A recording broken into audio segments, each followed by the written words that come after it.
Cuando conversamos con César Hidalgo Torres, no nos podíamos imaginar la rica trayectoria de este hombre de radio que muchos confunden con un historiador. El descubrir la historia, estudiarla y compartirla forma parte de su vida hace ya mucho tiempo. Es un excelente conversador. Hoy conocemos parte de su historia aquí en La Vida Misma.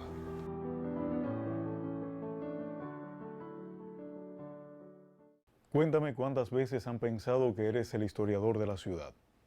Hay gentes que por la calle me dicen Eusebio Leal. Claro, yo me siento honrado por eso, pero me parece que es demasiado. Yo no soy el historiador de la ciudad. Yo solo soy un comunicador que cuenta sobre historia de la ciudad como pudiera hablar de cualquier otro tema. ¿Cómo es que te gradúas como técnico medio en montaje industrial? Cuando terminé el preuniversitario, nada de lo que me llegó me gustaba. A mí me llegó para estudiar ingeniería en motores diésel, que son los que arreglan las locomotoras, pero yo sabía que estudiar aquello era por gusto porque yo no iba a trabajar en eso. Y tenía que estudiar algo porque mi mamá me dijo que sin estudiar y sin trabajar en la casa no podía estar. Y lo único que tuve a mano fue el Politécnico Luis de Feria, me fui a estudiar eso, me gradué.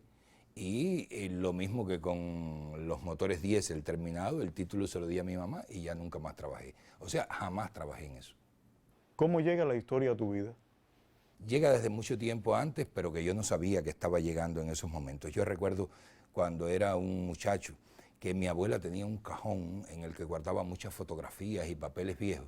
Y mientras mis primos les gustaba jugar la pelota y esas cosas, a mí lo que me gustaba era revisar aquella fotografía. Yo siempre he considerado que ese fue mi primer encuentro con la historia, o sea, con el pasado, pero el pasado de mi familia. Luego eso se fue ampliando y ya era el pasado de la familia de los vecinos, de la familia del barrio, del pueblo, de la ciudad, y así fue como empecé a interesarme por la historia. Ya en la radio eso se hizo más patente, pues venía el centenario de la guerra de 1895 y era preciso que la emisora tuviera un programa relacionado con eso. Yo, claro, no me sentía preparado ni tenía conocimiento suficiente, pero un colega mío, Víctor Osorio, dijo, bueno, pues eso que lo escriba César. Y fue la primera vez que dije, bueno, si voy a escribir de eso tengo que buscar información. Y fue mi primera visita al Archivo Provincial de Historia. Ahí vi tantos y tantos viejos documentos que me empezaron a recordar aquel cajón que tenía mi abuela y ahí empezó toda mi historia con la historia. ¿Qué recuerdas de aquella convocatoria en la que te presentas para aprender a escribir guiones?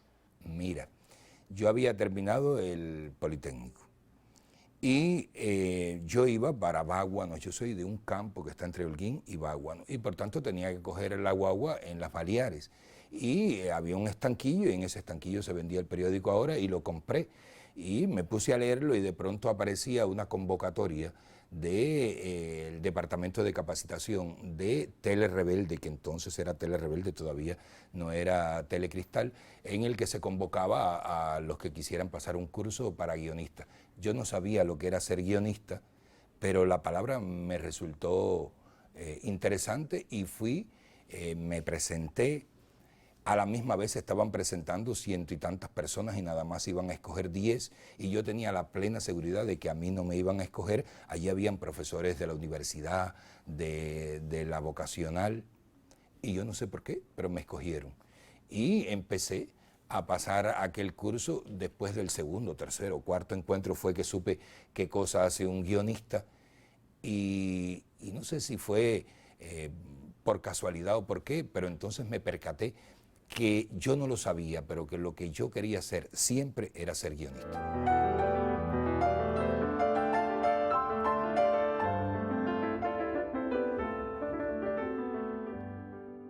Hablemos ahora de la radio. ¿Qué significó para ti el programa Señal? Señal era un programa que salía los sábados a las 2 de la tarde, y no solo para César Hidalgo.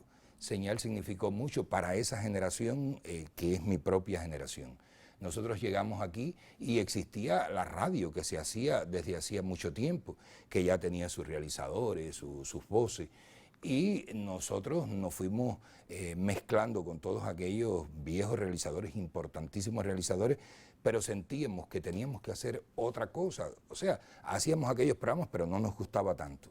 Y un día nos dan la oportunidad por un consejo provincial de la FEN que hiciéramos el programa nosotros, que lo diseñáramos nosotros, y lo hicimos. En ese programa vinieron a trabajar todos los que más o menos habíamos llegado juntos, y fue la verdadera escuela para esa generación en la que hay nombres muy importantes de la radiodifusión cubana. Es una generación que se formó en el arte de hacer radio en un programa. Por eso hoy algunos historiadores de esta radio llaman a esa la generación señal. En la televisión te estrenas haciendo una sección en el programa Buen Tiempo y luego llega el programa Testigo de los Tiempos. La historia te persigue. Cuéntame. Bueno, el primero fue en A Buen Tiempo y por eso yo siempre le voy a agradecer a Buen Tiempo. Yo llegué a la televisión tardísimo. A ver, yo empecé en la radio muy joven. Estudié en ELISA, que es ahí mismo en la televisión, o sea, la sede de ELISA está en la televisión, pero nunca hice programas de televisión. No sé por qué, no sé si era de que los que hacían televisión no les parecía que yo los podía hacer o si era que a mí no me interesaba. A Buen Tiempo me invita hace como 5 años a hacer la sección de historia, o sea, la sección que cuenta sobre la historia. El primer programa fue extraordinariamente difícil para mí. Todavía al paso de 5 o 6 años, cuando hay una cámara delante, yo no sé si mirar a la cámara, si mirar al camarógrafo, si mirar a las luces o no mirar a ninguno, porque es un otro lenguaje. Yo el que conozco es la radio.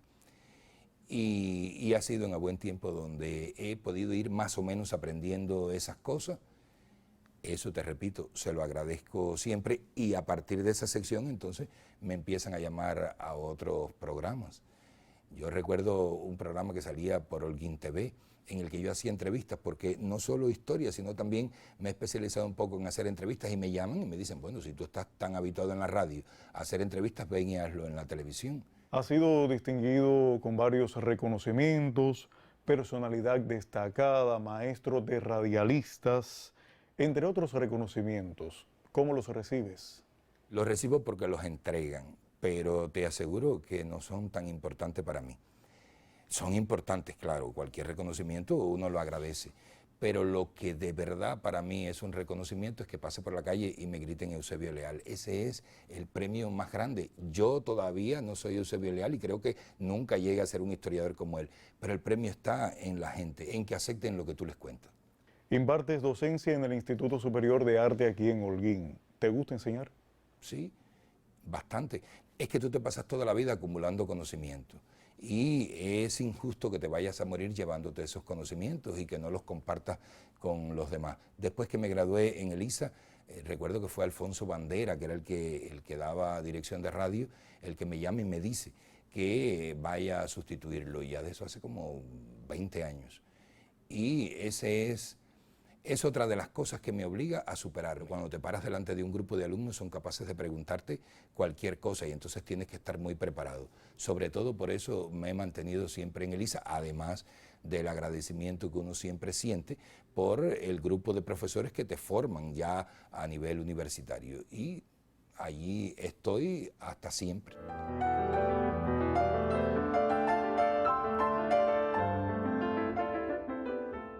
Algo te trae muy contento y está relacionado con el aniversario 20 del Departamento de Posgrado de la Universidad de Holguín. ¿Qué es? Yo respeto mucho a ese tipo de profesión, o sea, a la del historiador, al de investigar con métodos para hacerlo. Y tanto me han gritado historiador y yo he sentido tanta vergüenza porque me lo digan sin serlo, que cuando la Universidad de Holguín, por el 20 aniversario del programa Huellas, que es otro programa que yo hago en la radio y que se relaciona con la historia, ellos me llaman y me invitan a ser parte del curso de formación doctoral. Y dije, pues este es mi momento. Si yo hubiera tenido mejor formación vocacional, probablemente hubiera estudiado historia. Estoy feliz de haber estudiado en la Facultad de Comunicación Audiovisual, pero hubiera estudiado historia en el pedagógico probablemente. Ahora puedo mezclar las dos cosas. Un día seré doctor en ciencias históricas, pero un doctor que se especializa no en escribir libros, sino en escribir programas de radio y televisión. No podemos dejar de mencionar el programa La Ventana, que también ocupa tiempo en tu vida. Cuéntame. es menos el tiempo que le dedico a La Ventana por una razón.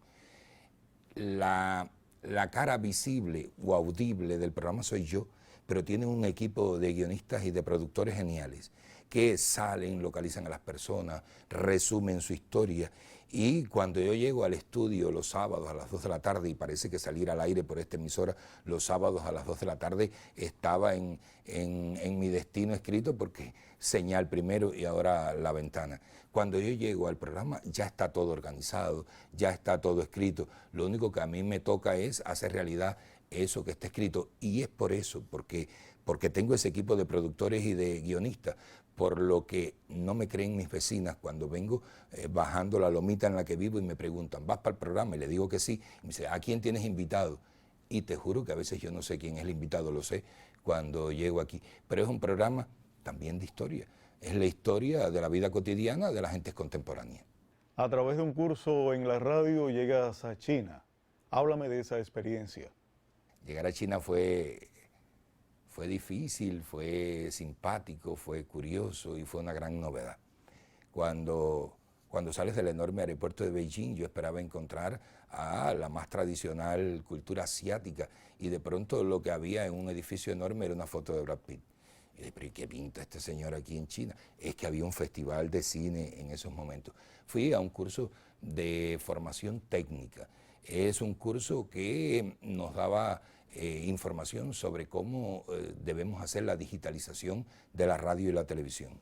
Y estar mes y tanto en aquel lugar con aquella cultura milenaria y caminar, por ejemplo, por la Gran Muralla, me daba la sensación de que podía ir con todo el equipo de tu programa o de Testigo de los Tiempos y hacer una serie de 100 y pico de capítulos. ¿Cuál es su mayor satisfacción? Mi mayor satisfacción es haber conseguido que algunas de las cosas que he contado por la radio y la televisión hayan transformado la forma de ser de la gente.